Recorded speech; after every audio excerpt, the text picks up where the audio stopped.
सगा बेटा जब कब्र में दफन करता है ना, तो वो भी कहता है वो कोना, ये कोना थोड़ा सा मिट्टी कम है, यहां भी मिट्टी डालो।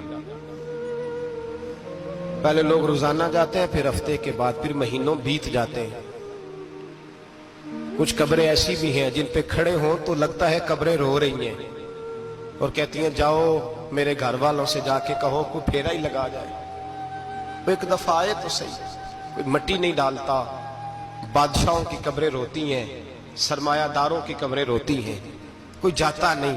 इतने इतने मोटे सुराख है कब्रों में, आप अपने शहर के कब्रिस्तान फिर के देख लें, सुराख है। ओ भाई, हजरत मौला अली शेर खुदा कब्रिस्तान गए तो पहले रोने लगे, फिर कहने लगे कब्रों वालों क्या हाल है तुम्हारा?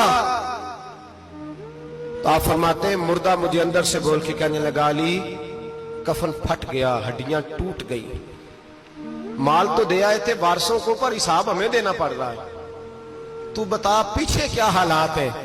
तो हजरत अली कहने लगे तुम्हारी बीवियों ने और निकाह कर लिए, तुम्हारे दोस्तों ने नए दोस्त बना लिए, तुम्हारी औलादों ने तुम्हारे बगैर जीना सीख लिया, तुम्हारी जायदादें बट गईं, तुम्हारा पैसा तकसीम हो गया। पहले तो कोई तुम्हारा नाम लेता था, अब तो तुम्हारा जिक्र खत्म हो गया। अब तो एक दो नस्ल तक तुम्हारा जिक्र था, अब तो तुम्हें याद ही कोई नहीं करता। कहते हैं लोग यहां कोई रहा करता था, यहां कोई हुआ करता था, अब तो तुम किस्सा पारीना, किस्सा माजी हो गए। हिसाब का वक्त करीब है। हजरत उमर का फरमान, आप फरमाया करते थे अपना हिसाब खुद कर लो, कबल इसके कि अल्लाह तुम्हारा हिसाब करे।